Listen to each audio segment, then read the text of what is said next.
Good afternoon. Welcome. This is the Tourist Development Council Beach and Shoreline Funding Request Workshop via webinar for fiscal year 16-17 funding. We want to welcome you all. We hope at the end of the webinar that you have enough information to put together a fantastic and eligible project request. We will provide a copy of the webinar to you following the webinar so that you can share it with project managers if for some reason they are not on the webinar.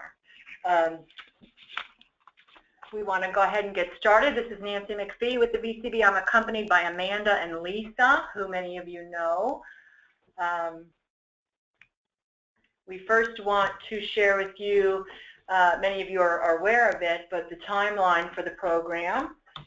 So today is January 22nd, and we are kicking the application period off with this webinar, and the deadline for project requests is February 25th at 5 p.m. All requests will be submitted via the online portal on our partner website, leavecb.com, and we're going to show you how to access that in a few minutes. Once you've submitted your request, I should back up and say that during the month the application period is open, you can leave your project requests in draft form and go back in and update them or change things. You might want to upload information. And then on February 25th, that's the day you click submit. Hopefully you won't hear from me the week after that, because sometimes I do need some clarifications or some additional information, but if you don't hear from me, that means you did a fantastic job, and we're going to proceed with sharing the request at that point with the county attorney. And she spends a week reviewing them for eligibility per the state statute and county ordinance, and at that point she renders opinions, and we begin the process of reviewing by several other committees. The Coastal Advisory Council spends time reviewing it, and they will convene here at the VCB on the first floor on March 21st for a workshop to discuss the request in public. We encourage you to have a representative for each project request at that workshop. We don't normally allow for public comment at any workshop, really, but we do need someone there in the event the Coastal Advisory Council has questions. Once they render their opinion on the permittability and the feasibility of it as a beach and shoreline project, we share their comments as well as the county attorney's comments with the TDC. And they spend a week or two reviewing the projects in preparation for the beach and shoreline workshop on April 28th. And again, this is a very important workshop that we encourage all applicants to attend. And perhaps there's questions by the TDC that we need you to clarify. At the conclusion of that meeting, they will be making recommendations at that meeting. It's not a voting meeting. They will forward their recommendations, and the full TDC will formalize them at the May TDC meeting.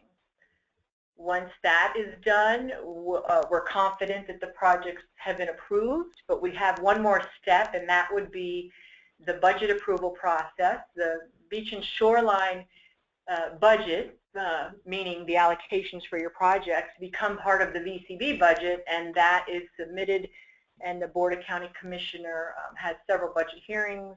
You're certainly welcome to attend them and say thank you, and they will approve the full VCB budget along with beach and shoreline sometime, usually the second week of September. So that's the process for the program.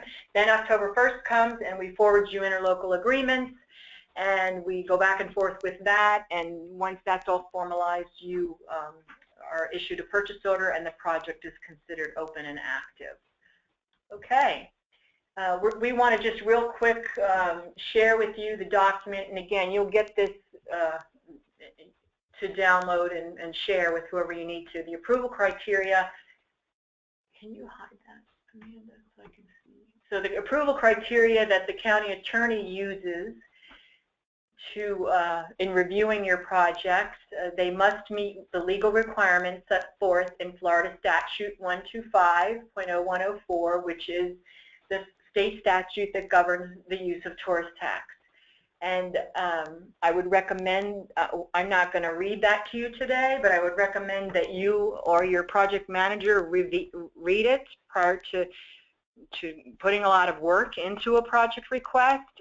You need to scroll down to number 5 where it talks about use of tourist tax. There's several things the state allows you to fund with tourist tax, but Lee County only has chosen to only fund 3 of them, and that would be the Lee County ordinance. So not only would I recommend you becoming familiar with the state statute for beach and shoreline, because it's pretty detailed, and then you'll understand when sometimes you see an ineligible project request. This is what the county, I should say the Deputy County Attorney, Andrea Frazier, uses in her opinion. So part of your responsibility to get it approved is to clearly delineate the project's proximity to enhancement of the beach or shoreline. You need to demonstrate a direct and quantifiable benefit enhancing the Lee County tourism product. Consideration is given to products that diversify the destination in terms of tourism assets spread throughout the county. The applicant must provide assurances that all other funding sources have been explored and priority is given to projects that have matching funds. The requesting agency must provide information on the source for future operating and maintenance costs, and the total project cost must be identified in the initial request. The project needs to be, if it needs to be scheduled, you need to reflect phased costs if the design costs cross more than 1 year. So, and we'll show you that in the application later, but that's just so before the TDC makes a commitment to a project, they want to know what's coming up next year, the year after, how many years are they committing to. You must have a well-defined scope of work that demonstrates the project is feasible and permittable through all required regulating agencies within a specified time frame.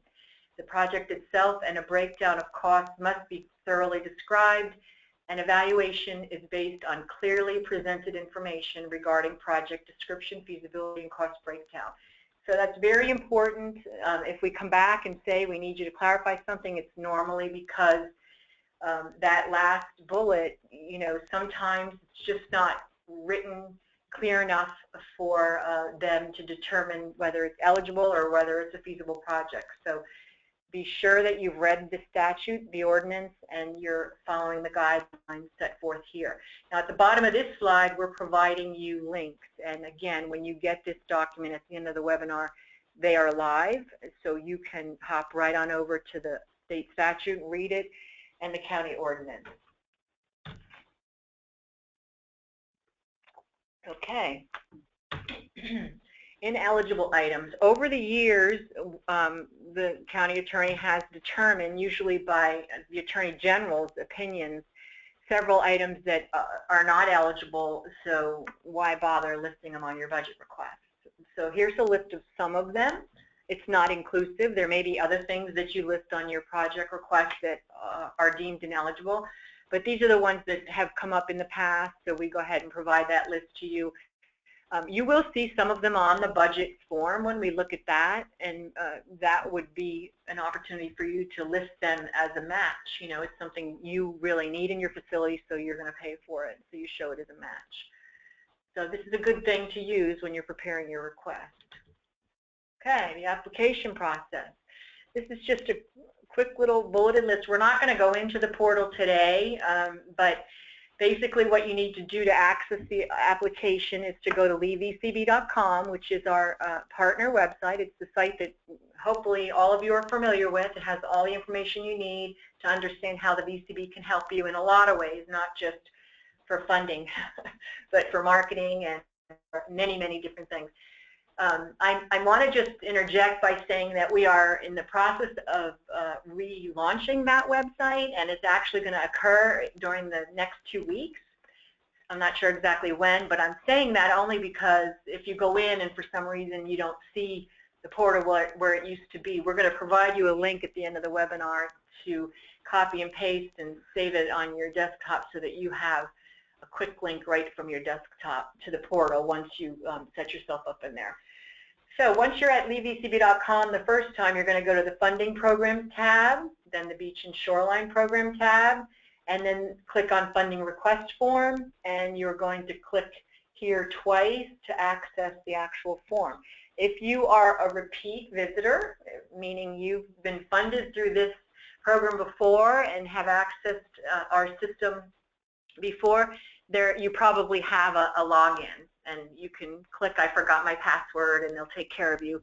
But if you're new, you will need to create a new account.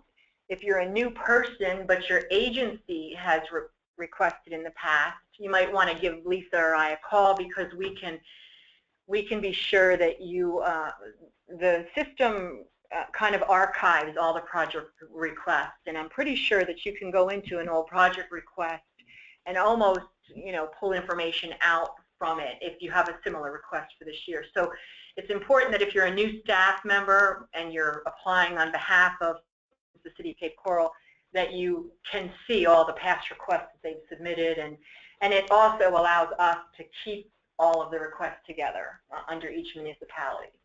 Okay. So instead of going into a blank application, we've decided this year, as I think we have in the past, to actually share with you a good application. And in this case, it's a capital request. And once you submit all the administrative information on the left side of the screen, sorry, City of Sanibel, but we're picking on you. It's a really good request, though, and it's a capital request. And this is, if you look over on the right-hand side, so we're going to start here at the project name. You're going to submit your project name, and then quickly we're going to change it because we like to categorize them by type. So you see we stuck an S, which was a reference point for the reviewers to find it in the alphabet, and then capital, meaning it's a capital project. So that lumps all the capital projects together on our spreadsheet, so the reviewers can review all the beach nourishment projects first, then maintenance, then capital, and then anything else. So once you got the project name down, and I would definitely, if it's a recurring project, we kind of like to keep the same project number. So try to use a similar project name so we don't renumber it. That keeps the funding tied to that project number for us for years to come. So project summary in this area, very short 2-sentence, 3-sentence description of the project. In this next area, it's going to say actually fiscal year 16-17 funding request on the blank application that you access, and this is where you're going to put the amount of money you want for next fiscal year. The next question is project type, and you have to choose between beach nourishment, which most of you don't pick. It's normally we just have 2 agencies to pick that. You have maintenance, which is the bulk of you, capital, and then there's an other category. If you don't think your project fits into any of the above, then just click other and describe in this next box why it's other. And if there's a red star next to the question, that means it's required, so you cannot complete the application without filling in this blank. So project priority. This is when a municipality or an agency requests more than one project for funding. If the TDC had to, you know, for some reason only fund a couple of your projects, what are the top 3? You know, if you have 6 projects and you can't live without 2 of them, they are giving you the opportunity to rank them by priority. What's the most important to you? So that's that. In this case, this was the number 3 priority for the City of Sanibel last year. So that's what that means. Okay, on this page, you'll remember this hasn't changed. Funding request, future years. We want to see what we're expecting to invest if needed, and they've indicated nothing, which means if we fund it fully at $200,000, they can finish the project current fiscal year, which is fantastic. It's always good to list if we've supported the project in the past, if the TDC's made an investment in a project and you need help fixing something or replacing something, they recognize that, well, they built it, they're going to, hopefully if they can, help you fix it in this case. So they had received some money in FY15. So down to other funding sources. Again, I mentioned earlier during the when I talked about approval, matching funds are always important and good to show. So here you're going to put if there's any other funds besides Beach and Shoreline that have been requested, and that could be from another government agency, that could be from your own budget, that could be from other grants that you receive. So you're going to indicate yes or no if that funding that's been requested has been approved. No, perhaps you're still waiting to hear. You just are going to indicate that in the next few lines. Okay? And I know that you might have questions, so just if you want, I think there's a way to type your question in, and at the end we'll review them with you. So over here is the request narrative, and this is a little bit more detail. In this area, you want to describe fully the type of project and everything associated with it. And the overall context means perhaps this is a small project in a bigger facility. For instance, maybe there's the tram at Lover's Key. You know, it's crucial for us to get the people from the parking lot to the beach. Very important for access. Lover's Keys over time has been a huge investment for the TDC. So, you know, you can say how important it is for this component that you're asking for funding for, because it helps round out the total picture, which would be a major park. Relationship to Beach and Shoreline, very important. Of course, we need to know, you provide a description of how your project relates to the beach and shoreline. If this is a shoreline protection plan project, you're going to need to include your agency's shoreline protection plan as an attachment. The impact on tourism, of course, is very important to share. And at this point of the application, you're going to start seeing opportunities to upload documents. And that's important because we know you have a lot to say and a lot to show us through pictures.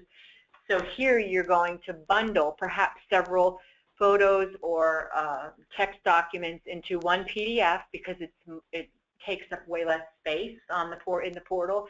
There is sometimes you will get a message that says your file's too big. So let us know if that happens. We think we've loaded them with plenty of space, and it hasn't been a problem in the past. So same with project design. You're going to, especially if it's a capital project, we're going to need to see a timeline, and we're going to need to see the design that you've perhaps you're asking us to fund design, so in that case you'd have nothing to upload, but that's an example. I think many of you have done that before. Upload a copy of your architect's rendering in that location. So here's what the bundle that the city prepared for us looks like together. Oh, I'm sorry, I'm skipping over maps. So on the left side of the screen right now, we're going to provide you with a map of Lee County, and you need to download it and insert your location on the map and then upload it. And you know, the county is very big. The Tourist Development Council doesn't get out and to see every project. This shows them proximity to the beach and shoreline, most importantly, and also where geographically in the county you are. We don't provide it with you, but we strongly encourage the use of a site map, and we're going to show you an example of what that looks like right next. And then the last two boxes on the bottom left are budget. So there's the standard budget form that many of you will recognize is, again, provided for you to download, fill in the blanks. It's an Excel spreadsheet, and then upload back into the system. New this year, we've added a budget detail Excel spreadsheet, and we're going to ask the requesters that are asking for maintenance funding to also include a budget detail. Some of you have done this in the past, and what happens is it makes it easier for the reviewers, including the TDC, to compare apples to apples when they're looking at similar requests. They have an Excel document from one person and then a text document from another. So we're just trying to be more consistent with the presentation of the project request, and we'll show you what that looks like in a minute. You'll have the opportunity to fill in the blank and add items like, you know, perhaps a trash can, or you need a new vehicle or whatnot. So we'll show you that in a minute. And then again, a budget narrative. So we're going to just kind of cruise through the City of Sanibel's requests right here. You can see their project summary. They don't talk a lot of text. And what I like about it instead is there's a fantastic shot showing proximity to beach and shoreline, and showing public use. Boom. Two very important pieces that make a project eligible. So in the next slide, you're going to see the reasons why they're asking for us to help them with the Lighthouse Pier. They're showing the wear, the tear. They're showing, in some situations, there's safety concerns, although that's usually a red flag. Safety, education, many of you have talked to me over the years, and there's lots of red flag words. The main thing is it's providing access for people, in this case, because it's a pier. But there is obviously a need to fix it. So if we look at the next slide again, fantastic shot with people in it, and then also they've pinpointed the areas of concern and why they want to replace it. So very good job. And there is where the lighthouse is located in Lee County. Good example. And that map, you will find it in the packet. You can make use of that. And the next map is up to you to include. If it's appropriate for you to provide a site map, this is a very good one. It shows where in Lighthouse Park the pier is, and it shows the layout of other facilities in the park, and they've got them named. And then down in this area, they show beach walkovers. They happen to have included beach walkovers in another project request this current year request period, and they were able to make use of this map for several project requests. So it's very well done, very easy to read, and I would say really important if you're doing something in a beach park facility, because it shows how you're providing the access, the most important thing, and the proximity to the shoreline. Good. Okay. Budget form. This is not changed. It's the same one that you've used in the past if you've submitted a request. This form is used for all requests, whether it's beach nourishment, capital, maintenance, you're going to use all of it. So when some items became ineligible several years ago, you'll remember, those of you that have been around for a while, we used to be able to fund things like uniforms or cell phones, and they became ineligible. All we did, we left them on there, we blacked it out, so you can't put any request in the TDC row, but you can put an amount that you invest in those items, because that helps show your agency match.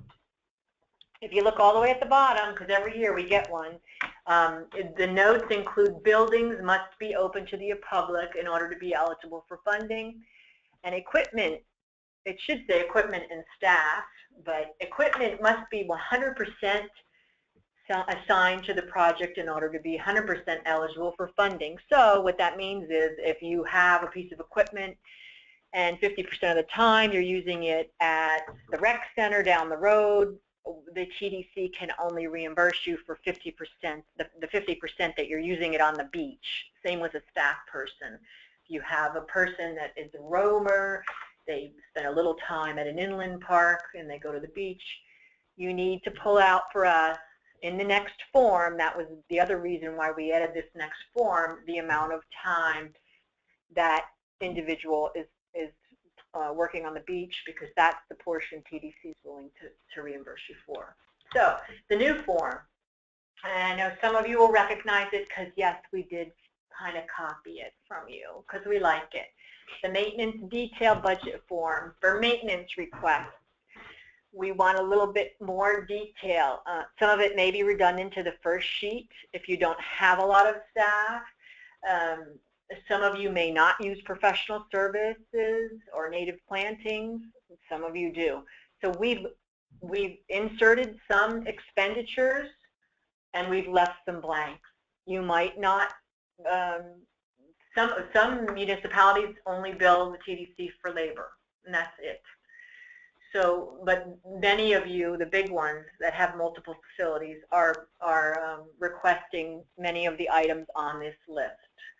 So what this does is allow us to do a better review and not have to hunt through big text documents for the pieces of equipment to determine eligibility. So this is the one we we didn't make it a required question because we don't need it from capital or beach nourishment. We just need it from you guys that are going to request maintenance. Okay? And then the last one, again, is another one that's optional. It's really nice. Not everybody needs it. Lee County needs it because they have a lot of facilities. But what they do is they take it a step further and they show the TDC, the amount of the TDC requests that they're asking for and where it's going. And you can see the bulk of it's going to Lynn Hall, Causeway Island, and then there's lots and lots of other smaller beach park facilities. So we really like this document, and then they're also showing their match next to it. So it's very well done. Thank you. All right. So you're submitting your request by February 25th, which means the work begins for us on the 26th. So we review them for completeness, and we even try to fix some grammar. Anything, hopefully you won't hear from us, but if you do, it's because we really want your application to shine. So we're going to come after you if we need to. If not, the next process is to turn it over to the county attorney. And what we do at that point is we create this document. We call it our determinations document. So you can see, we can look at the top, the organization name, there's the City of Cape Coral, the project name, and again, remember I said we lump them by type, so this is on this page, it's all maintenance requests. And the county attorney can see that this is their number 2 priority, the amount of money they're requesting. Then she's going to review the project request, and she'll let me know what her determination is, her opinion. That's where we put eligible here. I'll provide any comments that she gave me. In this case, maintenance is an authorized expenditure of TDC funds. And then we turn the document over to CAC, Coastal Advisory Council. In this case, they had no comment.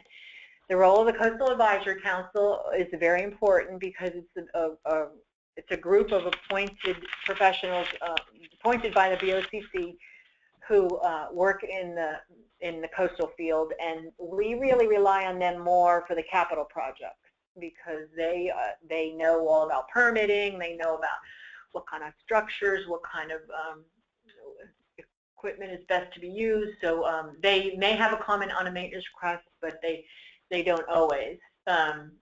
So then this document is part of the TDC's review. It just is a little snapshot for them. And it takes several entities to review these requests, and the TDC hopefully is reviewing them in depth, but this document really is a good one for them to take a peek at it. And we did have one project request on this list that was ineligible, so you'll see why it was ineligible. The county attorney lists that there, and in this case it was because there was no public access to the facility. This year, after talking with the county attorney, we are pretty sure that this is as far as the ineligible request will go. They will not appear in the portal for the TDC or the Coastal Advisory Council to look at all because they're ineligible, according to the attorney's office. So I just wanted to give you that piece of information. It's very important to make it eligible by looking at that statute and that ordinance, because once the attorney rules, that's the end of the process for an ineligible project. Now there may be a project that has portions that are ineligible, which in this case there was on this document, the fourth one down, and so the county attorney will talk about which pieces of the project are eligible and what pieces are not eligible and why. So that project would remain on the list for the TDC because portions of it are eligible, and then there is just a small portion that's not. So that's the determination sheet, and that is a very useful tool for all agencies that are looking at it. Status report. Once you submit your project request, you have still a little bit more work to do, and hopefully it's easy because your projects are rolling right along. What we need you to do is update your status on current projects by March 15th. And the status report looks like this. Many of these projects on this list are complete. What happens in April at the TDC meeting is I do a beach and shoreline update for the TDC, and this would happen in advance of their review of your projects. What we're doing is showing them the amount of money to date that this project has received, the total cost through March of each year means that's the amount of money that the TDC has reimbursed to the agency. And then in the last column, it's the funds currently available. And remember, this is midway through. The fiscal year is not over yet. So this column is as of April 1st, when we give this document to the TDC. This is what's left in this project. So if you're asking for new money in a project that has a lot of money left in it, they may have questions, and they did last year. So if you have plans to spend it down before the fiscal year ends, that's fine. That'll be the answer to the question. It won't be any problem. But just please realize that in the past, we've been able to roll money over. We always roll it over for capital projects. We have been rolling it over for maintenance. If maintenance isn't able to be spent down each year, which is the way it's supposed to work, and we realize sometimes you go into the next fiscal year for the fourth quarter expenditures, you need to be aware of that with the amount of money that you request, okay? So if the project you're asking for money for the new year has a lot of money left, to be prepared to defend why you need more if you haven't spent it all. So what I'm asking, we can do all the money because we know how much we've reimbursed you and what you have left. What you're going to be asked to provide by March 15th is the status, meaning it's in permitting, phase 2 is complete, I'm moving on to phase 3, expected completion, I need a change of scope, or perhaps the project is not going to move forward, and you're going to return the allocation. So I'll be in communication with each of you by March 1st to remind you to just provide me that last column, the project status column. All right? Next. So last year, and you're probably wondering, as everyone does, how much is going to be available? Well, that's a very good question. So each year we rely on the Office of Budget to tell us what the projection is for the following fiscal year. Remember, we can guess, and sometimes we underguess. But last year there was $10 million, the most ever, available for beach and shoreline projects. So we should know what the amount for fiscal year 17 is come the April workshop for TDC. But we thought you'd like to look at historically where the money's gone. So since the year 2000, we've spent over $104 million on beach and shoreline projects. And many of you are aware the tourist tax revenue in Lee County is, 26.4% of it is dedicated to this program. So just over a quarter of the revenue brought in tourist tax goes back out to you. And this is where it went. So 6% of it pays for the management of the program and the staff and time involved with it. Beach nourishment gets a good chunk of it. In fact, beach nourishment, if I didn't mention it already, is the #1 priority of the TDC. If there was only one thing they could fund, it would be that. Luckily, we've been able to fund a lot more. The bulk of the money has, over the years, gone to maintenance projects, and then a little less than a quarter has gone to capital, which is the bright and shiny new stuff that you guys provide us with. We do have another category that we rarely fund anymore. You'll remember we used to do a lot of different monitoring projects, but we haven't funded other projects in probably 3 years now. So that's just a little peek at where the money has gone over the years. They're on the partner website. There are status reports going back 4 or 5 years, and there's also a historic list of projects. You can see back to the beginning of the program in the late 80s what we funded. It's not categorized by municipality, but it's a rolling list of a lot of projects. So feel free to peruse that if you like. So, reminder, your deadlines, February 25th is the close of the application cycle. You need to click submit by 5 o'clock that day. Project status report is due by March 15th, and I will remind you. And then this slide, this is the actual location of the portal that we are managing for the program, and you might feel better copying and pasting that to your desktop until we're sure our partner site launches when we think it's gonna. So that's the end of our webinar. We're very happy that you joined us, and I hope it was helpful. And now, if there's any questions, you can type if you'd like. And it doesn't look like this. Is there anybody still listening? Hello, is there anybody out there? Yes, 18 people. Thank you so much for spending Friday afternoon with us. Again, you'll get an email from Lisa following the webinar with a copy of the webinar. Please share it with the decision makers. We appreciate all you do for them and for this process. And we're happy to connect if you want to offline. Okay? That's all. Have a great weekend.